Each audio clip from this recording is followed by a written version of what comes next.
Na prvý pohľad vždy človek sa musí, aby to dokázal dobre zanalyzovať, dostať do tých rokov. Ja som ročník 78, to znamená v tom čase, v roku 81, som mal teda 3 roky. Myslím, že už som dávno kreslil rôzne autá, všelikde po stenách, po papieroch.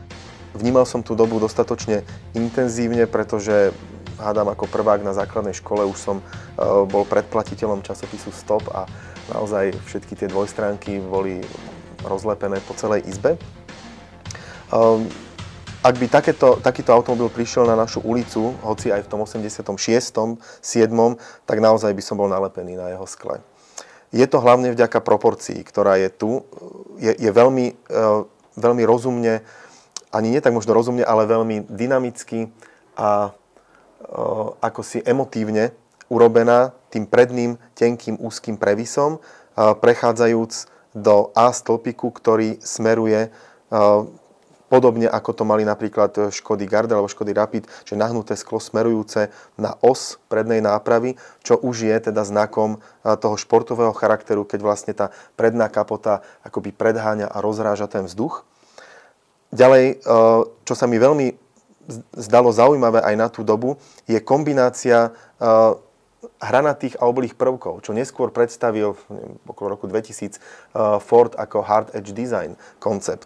To znamená, to auto nie je prvoplánovito hranaté, alebo nie je prvoplánovito oblené, ale všetky tie veci sú tam veľmi rozumne rozložené a tá reč toho vozidla, aj vôbec hranatosti a oblosti je taká, čo je hranaté je pevné, čo je oblé je skôr aerodynamické, alebo akýmsi spôsobom odkazuje na biomorfiu, hranatosť skôr na tú geometrizáciu, na tú strojníckosť a konštrukciu.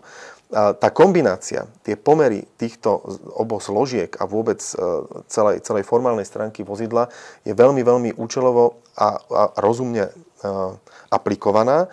A v zadnej časti, aj v prednej časti, čo ma zaujalo aj na tú dobu, sú práve nárazníky, ktoré sú integrované a ktoré sú vlastne urobené v jednej formálnej štilistickej hladine, zároveň farebne aj formálne zjednotené a v zadnej časti dokonca podporené takým až takým sexy prvkom, takým Z-kom, úplne technicky postaveným a potom obopínajúcim vlastne zadnú partiu vozidla.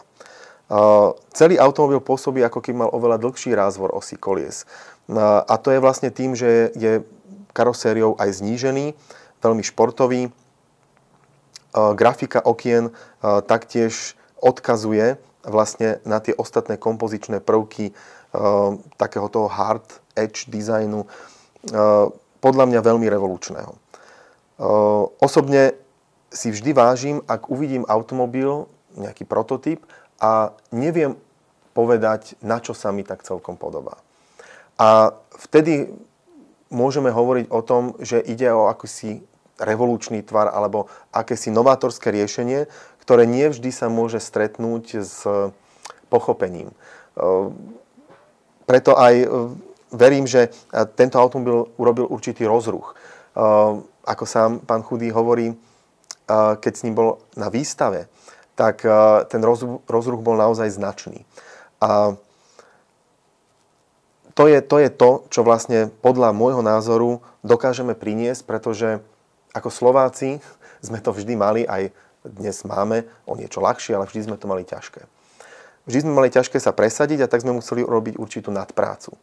A aj na tomto automobile je vidieť to, že to naozaj nerobil nejaký výskumno-vývojový ústav a tým 20 pracovníkov, ale že je to dielo nadšencov a že je dohnané do dokonalosti a preto ten rozruch spravilo. Čiže spravilo rozruch, kde sa tu vzalo toto vozidlo a kde sa tu vzal ten tvar a odkiaľ to majú a kde to spravili. No a fantastické je, že môžeme naozaj s hrdosťou povedať, že sa to udialo v našich hlavách a rukách a v našich dielňach a že keby vtedy sme mali možnosti, tak dnes toto vozidlo v mnohých sériách je zastúpené po múzeách a nemusíme pracne dohľadávať fotografie a modely, ale mohli by sme sa na ňom normálne odviesť a bolo by možno podľa mňa ak by bola iná doba aj v zahraničných múzeách dopravy alebo múzeách dizajnu. Takže opäť dôkaz a veľmi vážny dôkaz toho, že ako dizajnéri a ako automobiloví konštruktéri a tvorcovia sme vždy boli dobrí. A to, čo sa deje dnes, je len zrkadlom našej ťažkej, ale krásnej histórie.